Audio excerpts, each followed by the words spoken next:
but with the move from the ATEC Academy to the CHS campus, class sizes have changed from a board-approved maximum of 15 students to a minimum of 15. What do you feel is a safe class size for courses who have intense hands-on components which require close supervision and one-on-one interaction with the instructor?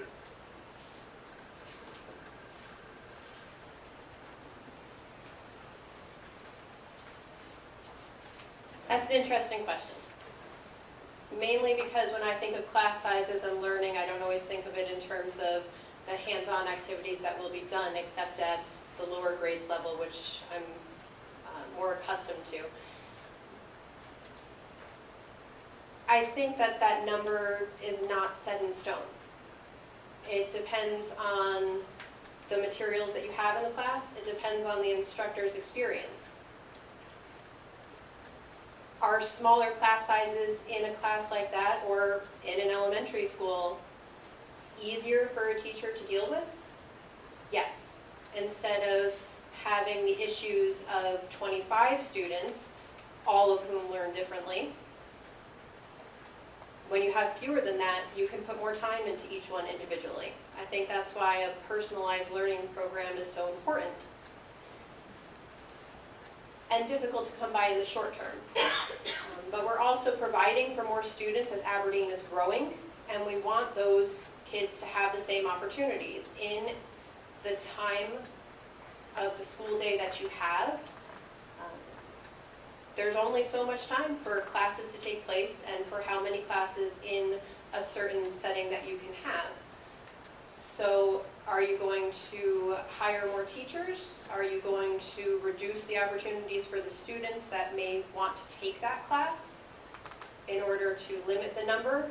Or is there perhaps a more effective way to teach the class that allows those kids that one-on-one opportunity in a safe environment?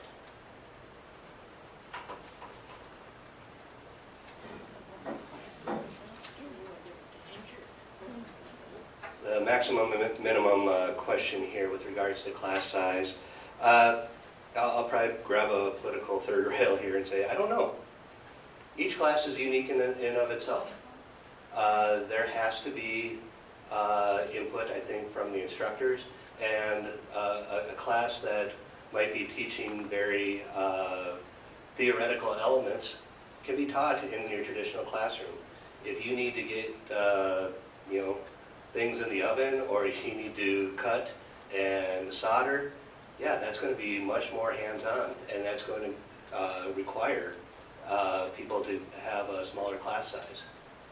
This is one of those things we talk about, local governments and keeping policy and really mandating things to our folks.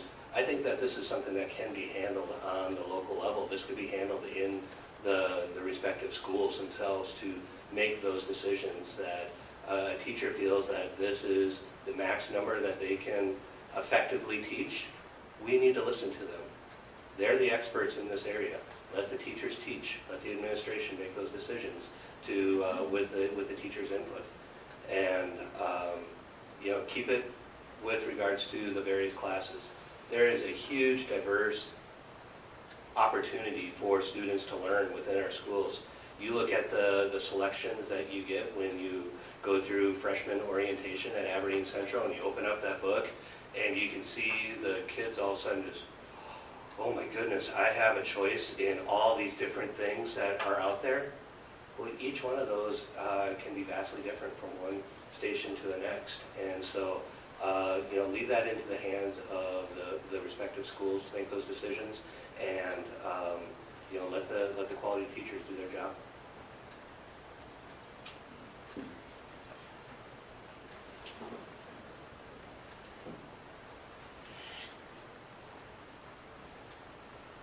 Class sizes. This one I actually have a specific story for.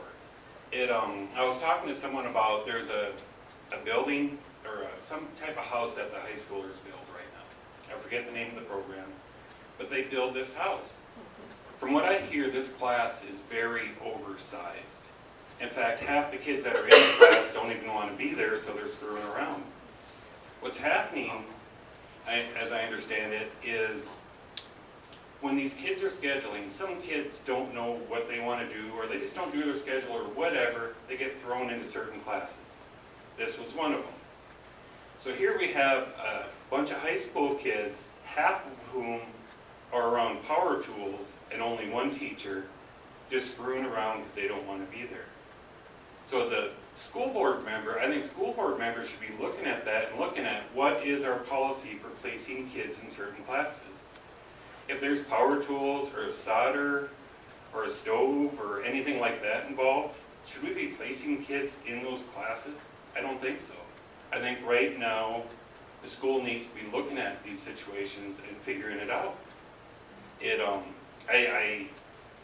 As someone who's lost a piece of my body to a power tool, I don't want that to happen to a high school kid. They don't want that to happen.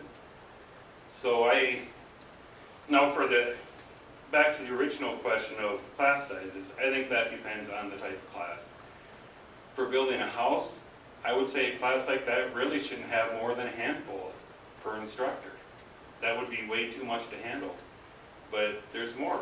Now for a traditional classroom where it's just speaking, lecturing, yeah, that could go up to 20, but I don't think you can set that in stone because there's too many different types of classes.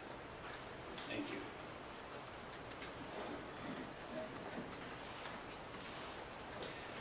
I think briefly it just comes down to, it depends on the type of class, the availability of the stations, and the cost effectiveness of being able to offer a class that has 15 or 18 students in it, or 35. We certainly don't want the top end, we don't want the bottom end. We have to be in that median area where we're making effective use of our taxpayer dollars, and as Aaron talked about, local control. That needs to be a decision made at the school level that is what's best for the student.